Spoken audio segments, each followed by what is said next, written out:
लागत हमारा रात पापा जी दारू पी ले रहे वही से डाउट लागत वहाँ के लगे सुता रहे नु वहाँ के लगे हम सांस आते हैं तो हम ना से लागे चलो तेरी मम्मी से कौन मम्मी मम्मी रे कहाँ बड़ी का हो बेटा का कहता रह मम्मी रे एगो बात सुन ले बानी वहाँ के ना तो झाड़ू से ना तो बेलना से व्यवस्था करो तभी माने रुको बताओ तनी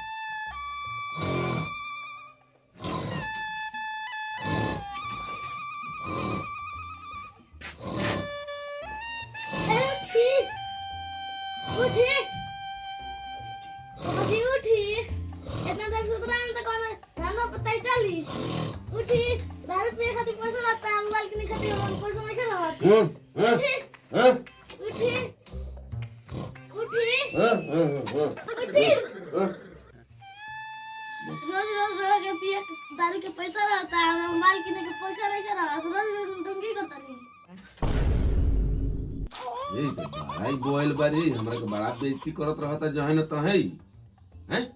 हम कोनो बुद्धि लगा के मोबाइल किन बहन कर हम मालूम ना ई बड़ा फालतू वाला क्या रे हमरा के ई करना फांसी में डाल देले भाई हैं रोता खत रहा मोबाइल किन के दिखाए हमरा इहे देखे के बात तो रख रे इतने मोबाइल देखी के किन के लिया के हमरा के दिखाओ तरी दिमाग लगाई मोबाइल खोलता है कुछ तो दिमाग लगाएंगे अब चाहता नहीं कोनो ना कोनो बुद्धि लगाएंगे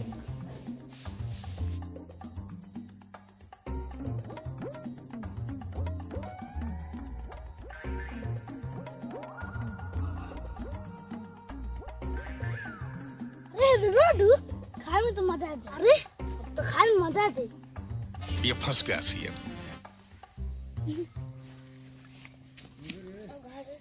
बारह मिनट बाद और चौथन पापा से कहे रास्ता में लड्डू मिलला खाए में मजा आता का बेटा का कहत रहो आइबा ने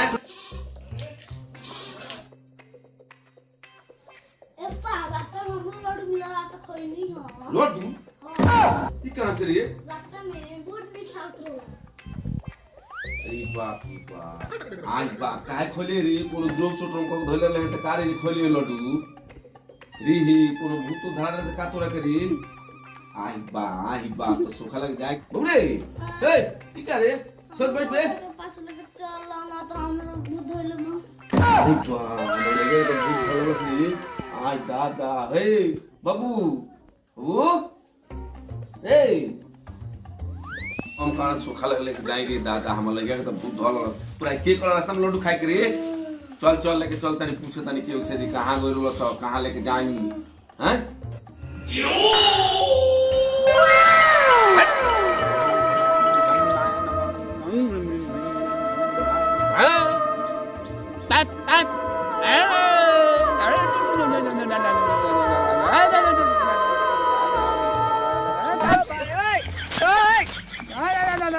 मैं बाबा है बाबा है बोका बाबा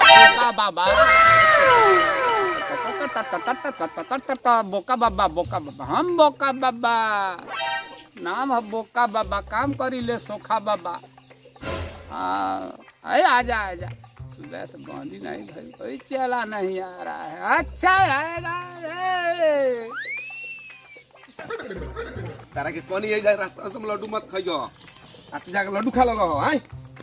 चलो बोका वाला लेके चलते इस तरह के देखो चलो बाबा ए बाबा ध्यान तुरी बाबा ए बाबा कौना ध्यान है बारी बाबा उठी ना ए बाबा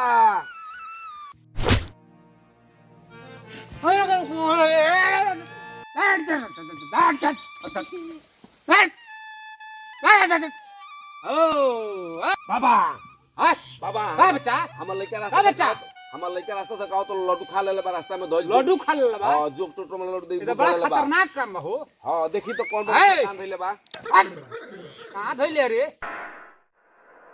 ई का भूत है इसको छोड़ दे काहे रे ना छोड़ दे हट तो तेरा छोड़ा दो आ छोड़ बे, आ छोड़ बे। ए बच्चा का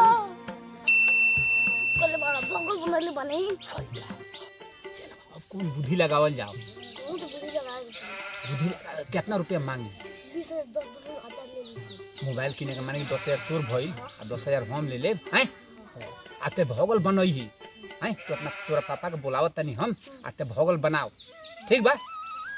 अच्छा के देख रे हट काली ए चला